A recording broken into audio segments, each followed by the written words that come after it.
नमोऽस्तु सूर्याय सहस्ररश्मये सहस्रशाखान्वितसम्भवात्मने सहस्रयोगोद्भवभावभागिने सहस्रसङ्ख्यायुगधारिणे नमः।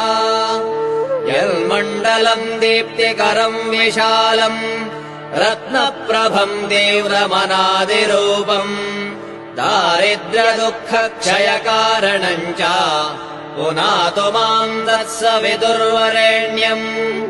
यन्मण्डलम् देवगणैः सुपूजितम् विप्रैः स्तुतम् भावनमुक्तिकोविदम् तम् देवदेवम् प्रणमामि सूर्यम् पुनातु माम् तत्सवितुर्वरेण्यम्। यन्मण्डलम् ज्ञानघनम् त्वगम्यम् त्रैलोक्यपूज्यम् त्रिगुणात्मरूपम् समस्ततेजोमय दिव्यरूपम् पुनातु माम् तत्सवितुर्वरेण्यम्।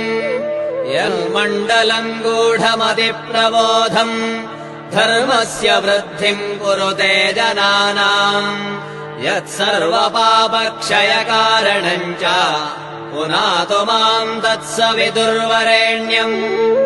यन्मण्डलम् व्याधिविनाशरक्षम् यदृग्यजुःसामसु सम्प्रगीतम् प्रकाशितम् येन च भूर्भुवः स्वः पुनातु माम् तत्सवितुर्वरेण्यम्। यन्मण्डलम् वेदविदो वदन्ति गायन्ति यच्चारणसिद्धसङ्घाः यद्योगिनो योगजुषाम् च सङ्घाः पुनातु माम् तत्सवितुर्वरेण्यम्।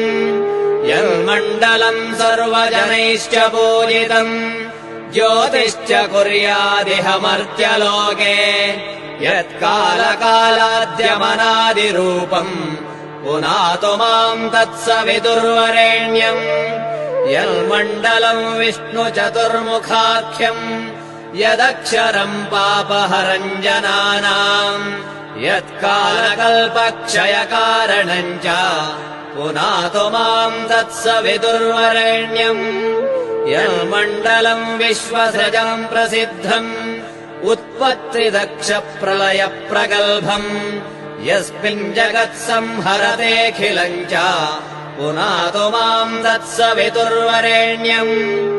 यन्मण्डलम् सर्वगतस्य विष्णोः आत्मा परम् धाम विशुद्धतत्त्वम् सूक्ष्मान्तरैर्योगपथानुगम्यम् पुनातु माम् तत्सवितुर्वरेण्यम्।